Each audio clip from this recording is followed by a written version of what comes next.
Just to put everything in context and to kind of give you a background to where I'm coming from so that a lot of the things I'm going to say and the things I'm going to do or things I'm going to tell you I've done, you will understand exactly why and how I got motivated to be where I am. I graduated high school in Cleveland, Ohio, 1975. And just like my parents did when they finished studying abroad, we went back home. Finished university education, got a medical degree, 1986. And by the time I was an intern, house officer, I could barely afford to maintain my mother's 13-year-old car. And I was a paid doctor. This brings us to why a lot of us who are professionals are now, as they say, in diaspora. Now, are we going to make that a permanent thing where we all get trained and we leave and we don't go back? Perhaps not. I should certainly hope not, because that is not my vision. All right, for good measure, that's where Nigeria is on the African map, and just there is the Delta region that I'm sure everybody's heard of, people getting kidnapped, where the oil comes from, the oil that sometimes I think has driven us all crazy in Nigeria. But critical poverty, this slide is from a presentation I gave not that long ago. Gapminder.org tells the story of the gap between Africa and the rest of the world in terms of healthcare. Very interesting. Yeah. How many people do you think are on that taxi? And believe it or not, that is a taxi in Nigeria. In the capital, well, what used to be the capital of Nigeria, Lagos. That's a taxi, and you have police on them. So tell me, how many people do you think, how many policemen do you think are on this taxi? And now, 3. So when these kind of people, and believe me, it's not just the police that use these taxis in Lagos, we all do. I've been on one of these, and I didn't have a helmet either. And it just reminds me of the thought of what happens when one of us on a taxi like this falls off, has an accident, and needs a hospital. Believe it or not, some of us do survive. Some of us do survive malaria, we do survive AIDS, and like I tell my family, and my wife reminds me every time, you're risking your life, you know, every time you go to that country, and she's right. Every time you go there, you know that if you actually need critical care of any sort, if you have an accident, of which there are many, there are accidents everywhere, where do they go? Where do they go when they need help for this kind of stuff? I'm not saying instead of, I'm saying as well as AIDS, TB, malaria, typhoid, the list goes on. I'm saying, where do they go when they're like me? When I go back home and I do all kinds of things, I teach, I train, but I catch one of these things, or I'm chronically ill with one of those. Where do they go? What's the economic impact when one of them dies or becomes disabled? I think it's quite significant. This is where they go. These are not old pictures, and these are not from some downtrodden. This is a major hospital. In fact, it's from a major teaching hospital in Nigeria. Now that is less than a year old. In an operating room, as sterilizing equipment in Nigeria. You remember all that oil? Yeah. I'm sorry if it upset some of you, but I think you need to see this. That's the floor. Okay, you can say some of this is education, you can say it's hygiene. I'm not pleading poverty. I'm saying we need more than just, vaccination, malaria, AIDS, because I want to be treated in a proper hospital if something happens to me out there. In fact, when I start running around saying, hey, boys and girls, you're cardiologists in the US, can you come home with me and do a mission? I want them to think, well, there's some hope. Now, have a look at that. That's the anesthesiology machine. And that's my specialty, right? Anesthesiology and critical care. Look at that bag. It's been taped with tape that we even stopped using in the UK. And believe me, these are current pictures. Now, if something like this, which has happened in the UK, that's where they go. This is the intensive care unit in which I work. All right. This is a slide from a talk I gave about intensive care units in Nigeria.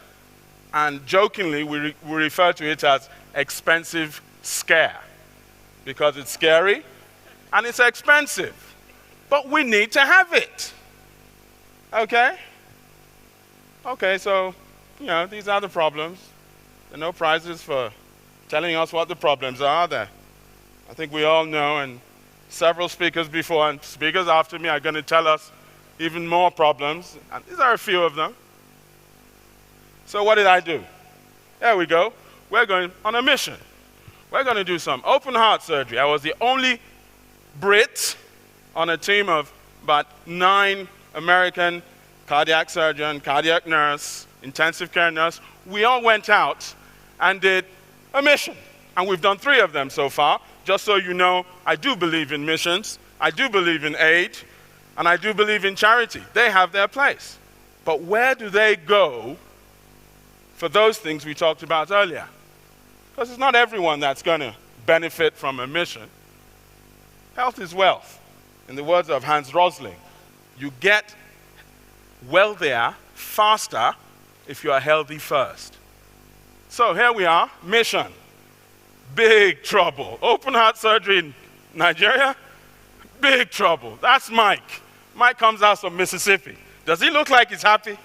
It took us 2 days just to organize the place. But hey, we worked on it. Does he look happy? Yeah. That's the medical advisory committee chairman. He says, yeah, I told you weren't going to be able to. You can't do this. I just know it. Look, that's the technician we had. Said, yeah, you go on, all right? I got him to come with me, anesthesia tech. Come with me from the UK. Yeah, let's just go work this thing out. We got the, see, that's one of the problems we have in Nigeria and in Africa generally. We get a lot of donated equipment. Equipment that's obsolete, equipment that doesn't quite work, or it works and you can't fix it, and there's nothing wrong with that so long as we use it and we move on. But we had problems with it. We had severe problems. He had to get on the phone. This guy was always on the phone. So what are we going to do now? It looks like all these Americans are here. Yeah, one Brit. He's not going to do anything. He thinks he's British, actually. He's actually Nigerian. I just thought about that. We eventually got it working, is the truth. But it was one of these, even older than the one you saw. The reason I have this picture here, this X-ray, is just to tell you where and how we were viewing X-rays. Do you figure where that is? It was on a window. I mean, what's an X-ray viewing box? Please. Well, nowadays everything's on packs anyway. You look at your X-rays on the screen and you do stuff with them, you email them. But we were still using X-rays, but we didn't even have a viewing box, and we were doing open heart surgery. Okay, I know it's not AIDS, I know it's not malaria, but we still need this stuff.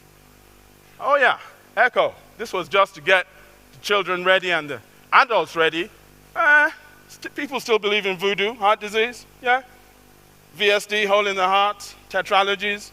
You still get people who believe in it, and they came at 67% oxygen saturation. The normal is about 97. Her condition, open heart surgery that as she required, would have been treated when she was a child.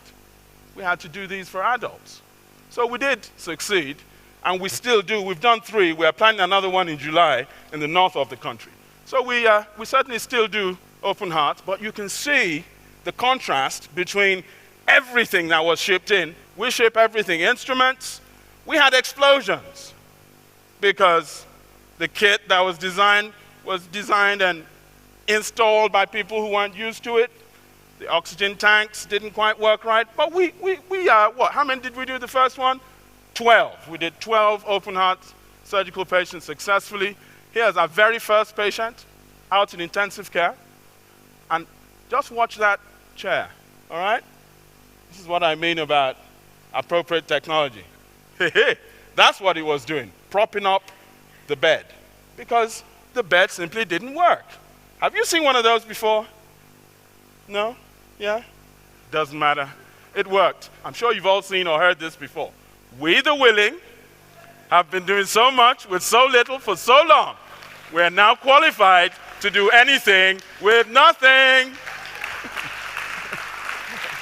Thank you. So, sustainable solutions. This was my first company. This one's sole aim is to provide the very things that I think are missing.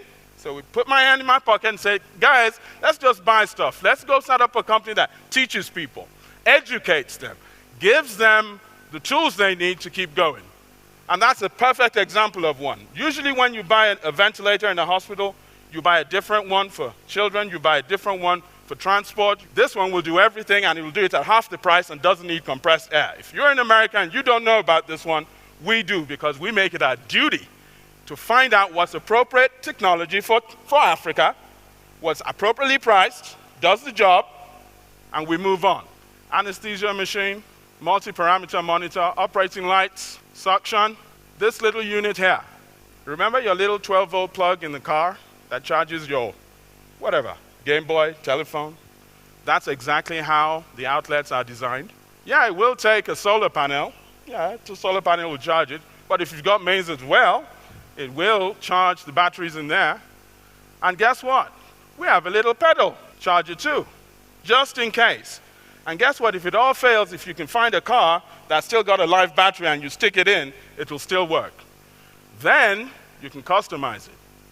Is it dental surgery you want? General surgery you want? Decide which instruments.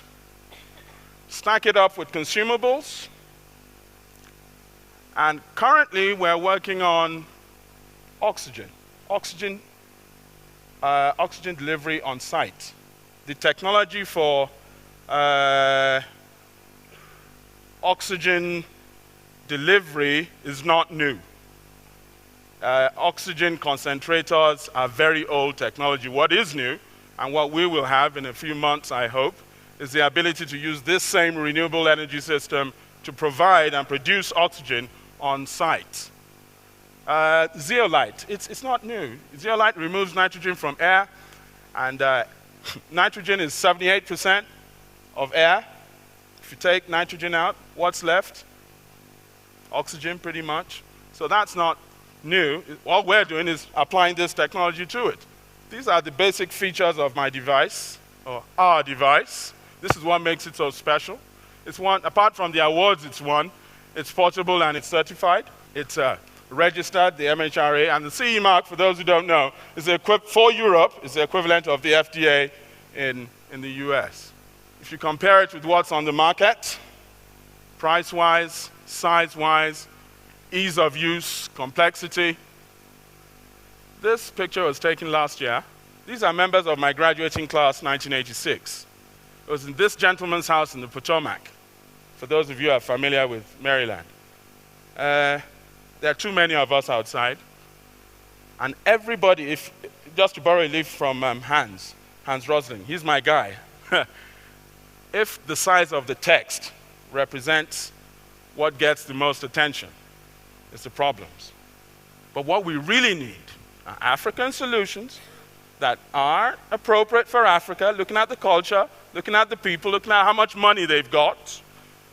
African people, because they will do it with a passion, I hope.